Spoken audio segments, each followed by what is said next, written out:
let's talk about incentives. Corporations are not emotional. They're not offended. They're not disrespected. They respond to profit. So imagine this. The store loses some merchandise. They raise prices slightly across thousands of products. Everyone pays a little more. Loss recovered. Now layer in something like rent-to-own programs. You can walk in, put $20 down on a $1,000 item, and walk out with it. The hope is that you'll keep paying.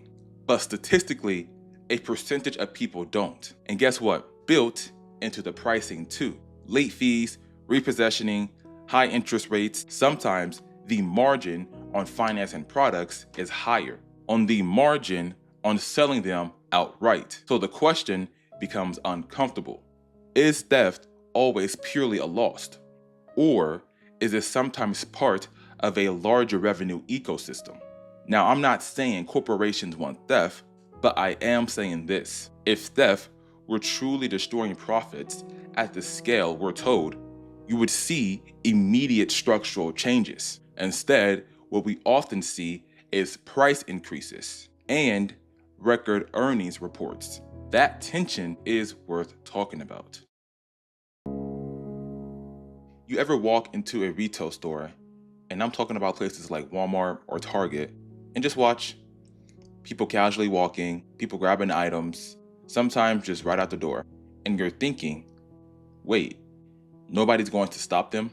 So what's actually going on? A lot of large retailers have policies where employees are not allowed to physically stop someone suspected of stealing.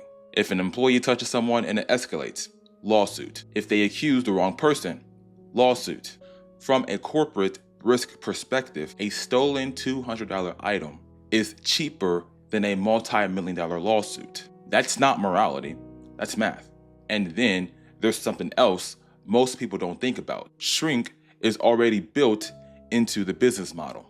Retailers expect a certain percentage of inventory lost every year.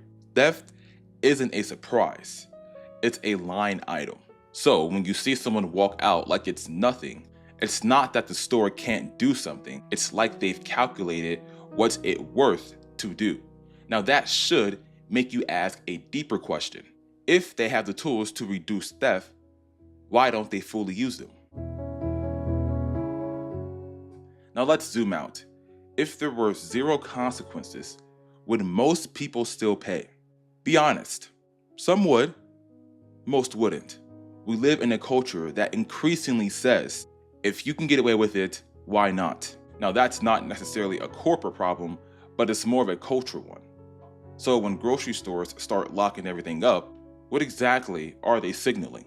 On the surface, crime is out of control, but underneath, it can also serve multiple purposes. Public pressure for policy changes, justification for price hikes, insurance adjustments. It becomes political.